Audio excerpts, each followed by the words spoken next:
Welcome back to another In the Kitchen video. The ingredients you're going to need are pumpkin pie spice, pumpkin puree, whipped topping is an optional ingredient. You're going to need some kind of oatmeal. You can also, if you don't want to use quick oats, you can use steel cut or rolled old-fashioned oats. Just adjust your cook time. And you're also going to need brown sugar. This is a really easy, simple recipe. And we're going to make pumpkin pie oatmeal. Yes, please. Also, you're going to need some kind of saucepan to cook up your oatmeal. And you're going to need water and milk. The serving size that I'm sharing right now is 3 servings. So if you want anywhere from 5 to 6 servings to double that, you're going to obviously double your ingredients.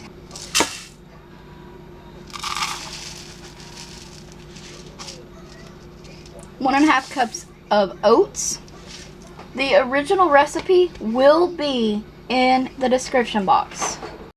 1/4 cup of brown sugar, 1 cup of milk, 1 cup of water, 1 teaspoon of pumpkin pie spice, and last but not least, we're going to add our pumpkin puree, and this is 1/2 cup. One other thing, this recipe also calls for a pinch of salt. You're going to bring this to a boil, and then you're going to reduce the heat to a simmer and cook over medium-low heat. These oats cook in 1 minute, so my process will only be a couple minutes. Yes, so adjust your time to whatever oat you're using.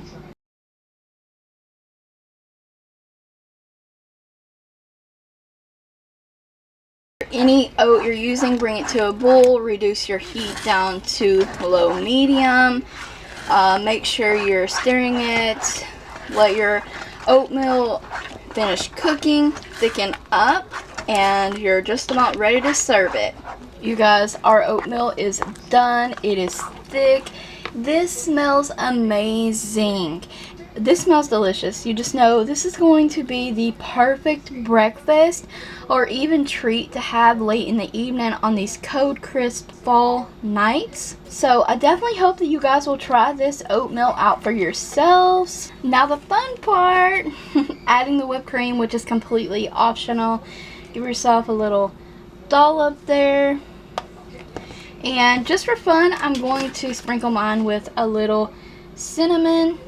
Here is this yummy pumpkin pie oatmeal for your breakfast or whenever you want to have it.